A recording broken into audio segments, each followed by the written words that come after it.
올해 서울대가 정시 모집으로 선발했다고 밝힌 신입생은 모두 1,545명. 최근 11년 사이 최고치입니다.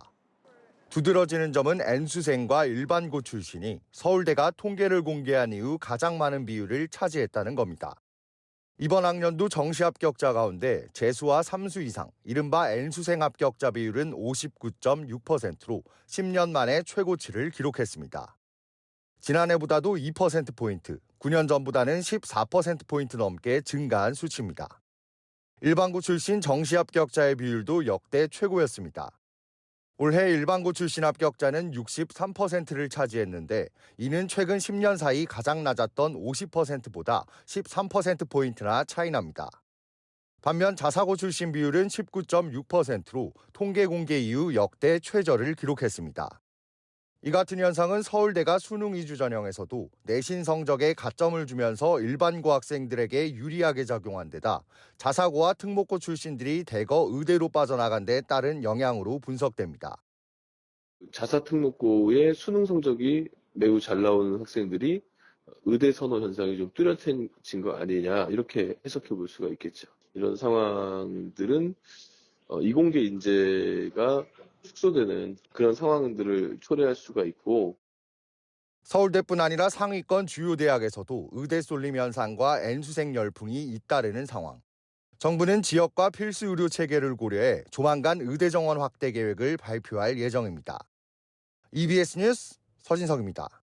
지난 2023학년도 정시 모집 결과 서울대, 연세대, 고려대 합격자 가운데 28.8%가 진학을 포기했습니다. 특히 연세대, 고려대 자연계열 합격자의 입학 포기 비율은 42.9%에 달했는데 의학계열 등에 도전하기 위한 것으로 추정됩니다. 사회 구조 자체가 실은 어쨌든 이공계 그냥 의대가 아닌 그냥 이공계 나와서는 불안하니까요. 수능은 그냥 의대 고시화가 된 거예요. 몇 수를 해서라도 의대를 가겠다. 실제 통계에서도 이런 현상은 두드러졌습니다. 강득구 의원실이 지난 4년 동안의 의대 정시 합격자 자료를 교육부에서 받아 정책연구단체와 분석한 결과 정시 의대 합격자 가운데 77.5%가 수능을 다시 치른 이른바 N수생으로 나타났습니다.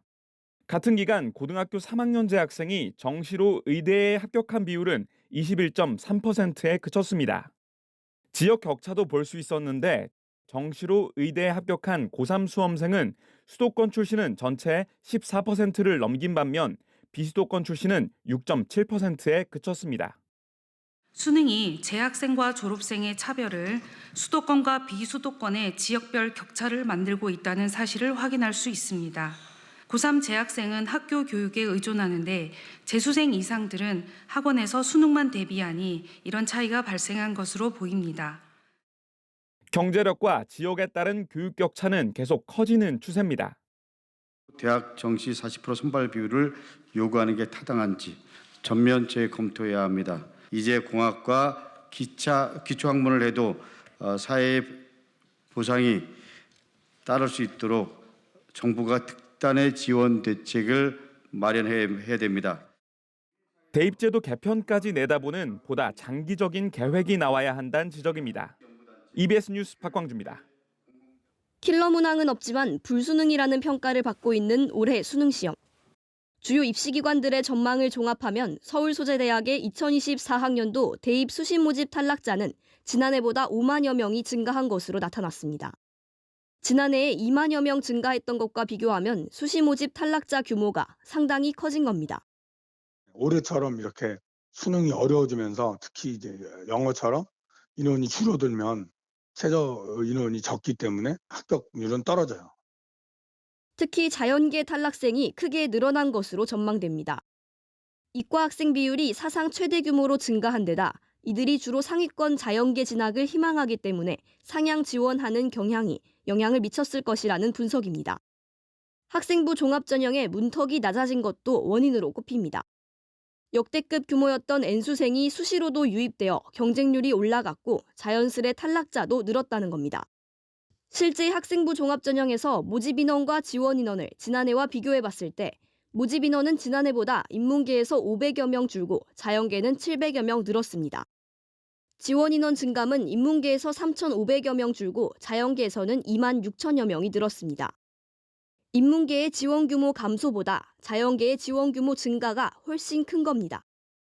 대입 공정성 강화 방안으로 인해서 우리가 보통 보면은 대입 적용연도 기준으로 2024년도 기준으로 따져보면 학생부에서 블라인드 처리되는 분들이 되게 많이 생겼어요. 그게 당연히 한 번 더 쓸만한 상황이 생기는 거죠. 수시 모집 2월 인원은 정시 모집 경쟁률에도 영향을 미쳐 특히 자연 계열에서의 정시 경쟁률도 높아질 것이라는 전망이 많습니다. EBS 뉴스 배아정입니다.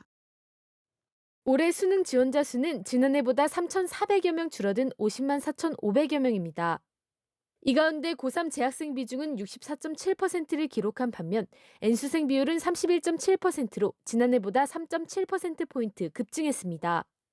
N수생 비율이 32.5%로 역대 최고치를 기록했던 1997학년도 이래로 27년 만에 가장 높은 수치입니다. 교육계에서는 정부의 교육과정과 킬러문항 배제 방침이 졸업생 증가에 영향을 준 것으로 보고 있습니다.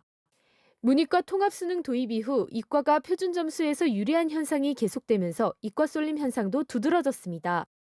수능 수학 영역 선택 과목 중 미적분과 기하를 선택한 비중은 53.3%로 지난해보다 3.3%포인트 늘었습니다. 이 중 미적분을 선택한 비율은 49.2%로 통합수능 3년 만에 최고치를 기록했습니다. 사실 통합수능 이후에 미적분 선택자나 기하 선택자가 확률과 통계 선택자보다 1등급을 많이 가져간다는 얘기를 들어보셨을 겁니다. 그렇죠. 올해도 비슷한 양상은 진행되겠지만 탐구 영역별로 보면 과학탐구 선택 비중은 47.8%로 2005학년도 사회과학 탐구 분리 발표 이후 최고치를 기록했습니다. 앞서 치러진 9월 모의평가에서 처음으로 과학탐구 응시자가 사회탐구를 앞질러 올해 수능에서도 재현될 거란 전망도 나왔지만 올해 수능에선 사회탐구를 선택한 응시자가 근소한 차이로 더 많았습니다. 수능 국어 영역에서는 언어와 매체, 화법과 작문 중 언어와 매체 쏠림 현상이 지난해보다 심화됐습니다. 언어와 매체 선택 비율은 38.9%로 지난해보다 4.8%포인트 크게 늘었습니다. 언어와 매체 과목은 화법과 작문에 비해 학습 부담이 높지만 점수를 따기 유리하다는 인식이 많아 상위권이 주로 선택합니다. 학교 현장에서는 올해 수능에서도 최상위권 학생들의 특정 선택 과목 쏠림이 심화될 것으로 내다보고 있습니다. EBS 뉴스 진태입니다.